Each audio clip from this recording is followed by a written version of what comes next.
कल हम लोग 14 क्वेश्चन पढ़ लिए थे। आज हम लोग 15वां क्वेश्चन पढ़ते हैं। मनु ने राज्य को कितने भागों में विभक्त किया? तो इसका ऑप्शन है 2।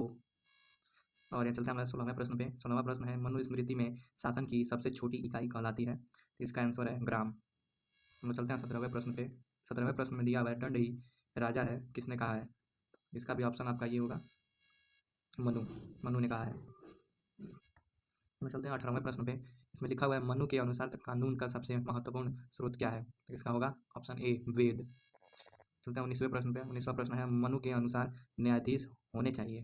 तो इसके अनुसार ब्राह्मण न्यायाधीश होने चाहिए। तो चलते हैं हम लोग 20वें प्रश्न पे। 20वां प्रश्न हम लोग के सामने पूछा जा रहा है, किसने कहा कि राजा को साम दाम और भेद नीति का प्रयोग करके अन्य राज्यों को जीतना चाहिए, न कि युद्ध द्वारा? तो इसका भी आंसर मनु होगा, आंसर सी, मनु। 21वां प्रश्न। 21वें प्रश्न लिखा हुआ, मनु ने मंत्रियों की संख्या कितनी बताई है? तो मनु ने मंत्रियों की संख्या 7 से 8 बताई है। हम लोग चलते हैं 22वें प्रश्न पे। 22वां प्रश्न पूछ रहा है, किसने कहा कि राजा का कर्तव्य है कि वह प्रजा की रक्षा करे और उसके बदले में उनकी उपज का 6ठा भाग प्राप्त करें? ये भी मनु ने ही कहा है।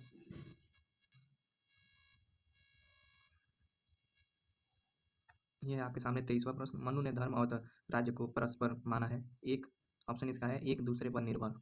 हम चलते हैं 24वें प्रश्न पे। 24वां प्रश्न हम लोग का है, धर्म से मनु का आशय है कर्तव्य का पालन करना। ऑप्शन ए सही है इसका। हम चलते हैं 25वें प्रश्न पे। 25वां हम लोग का प्रश्न बोला है, यदि राज्य में वेद पाठी ब्राह्मण भूख से दुख पाता है तो राज्य शीघ्र ही नष्ट हो जाएगा।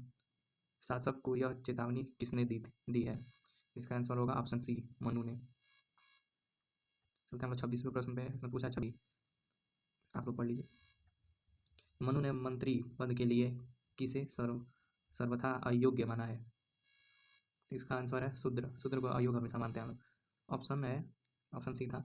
चलते हैं हम लोग 28वें प्रश्न पे। 28वां प्रश्न हम लोग का है, मनु स्मृति में शासन शक्ति का स्वरूप था? इसका भी आंसर ए है, विकेंद्रित। चलते हैं हम लोग 29वें प्रश्न पे। 29वां प्रश्न हम लोग का है, दंड ही समस्त प्रजा पर शासन करता है। जब प्रजा सोती है तो दंड जागता है, चोर दंड के भय से चोरी नहीं करते हैं। प्रयुक्त कथन किसका है? इसका आंसर होगा आपका बी, मनु। आंसर होगा इसका मनु। हम लोग 30वां प्रश्न हम लोग के सामने है। इसमें पूछ रहा है, मनु द्वारा उल्लिखित दंडों में से एक नहीं है? तो इसका है साम दंड, बाकी सब दंड है उसमें। चोरी जैसा अपराध किए जाने पर तो मनु के अनुसार निम्नांकित क्रम में दंड की मात्रा उत्तरोत्तर अधिक होनी चाहिए। इसका आंसर है सी, शूद्र, वैश्य, क्षत्रिय व ब्राह्मण। निम्नलिखित में से कौन सा एक अंग सप्तांग राज्य में नहीं है? इसका है पुरोहित। चलते हैं 23वें प्रश्न पे। मनु के अनुसार विधि के कितने स्रोत हैं? तो इसके अनुसार मनु के अनुसार 4 हैं। चलते हैं 34वें प्रश्न पे। मनु राज्य की उत्पत्ति के किस सिद्धांत से समर्थक थे? इसका है ऑप्शन ए, दैवीय सिद्धांत से। निम्नलिखित में से किस पुस्तक का गांधी पर प्रभाव पड़ता है? ये हम लोग का 2018 में भी लग रहा है प्रश्न पूछा गया है। तो ऑप्शन बी है, अनटू दिस लास्ट।